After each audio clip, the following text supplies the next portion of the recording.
Hi, today's reflection is on a subject that is often considered taboo, sex, and in particular, sex for people with disabilities.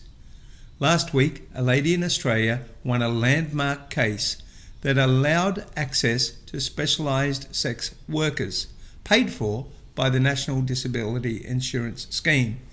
Now, this ruling has provoked outrage on both sides. Some people saying it's a wonderful thing and many people saying it's disgusting and shouldn't be allowed. So quite strong feelings on both sides.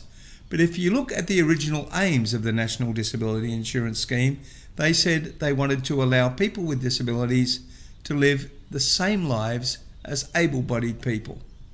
Now, most able-bodied people have access to intimacy and sex, whereas a lot of people with disabilities are denied that sometimes for their entire lives.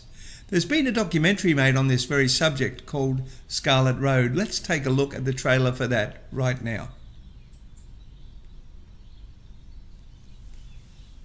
I do not have a girlfriend, so I cannot share my feelings with just one person. Rachel makes me feel like I have a girlfriend. I like the fact that my job always entails pleasure, making someone feel better about themselves. They deserve to smile. It's hard because with your other kids you don't have anything to do with their sex lives. Mark needed that little bit of help. Rachel sees them as people, but she sees them as people that want to explore themselves to the fullest. Yes, you have good muscles. I would like him to lose his virginity. Oh, I cannot wait.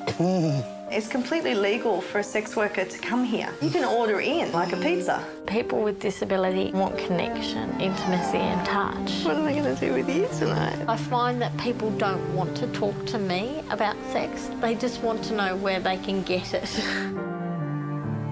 Well,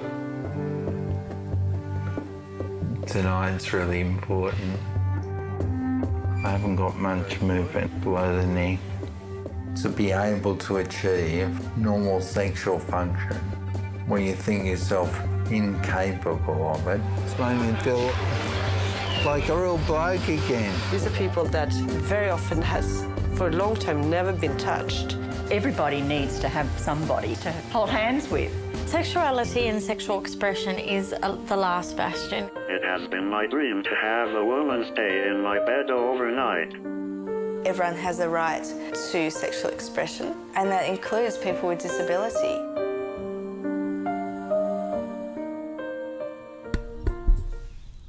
That looks like a fascinating documentary, and I recommend anyone who is interested in the subject take a look at it.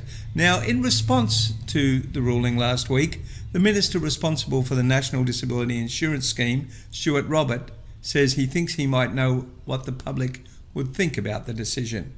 He also said that the idea that the scheme might fund sexual services did not meet the community expectations. Clearly, the court did not agree, and in response, Mr. Robert has declared that they will be appealing the decision. Now, we'd like to have a full spin program where we get some of these people involved and talk to them all. If you've got any questions you'd like us to ask them, please drop us a line at thespin@accessibleglobe.tv. That's been this week's reflection. We'll see you again tomorrow.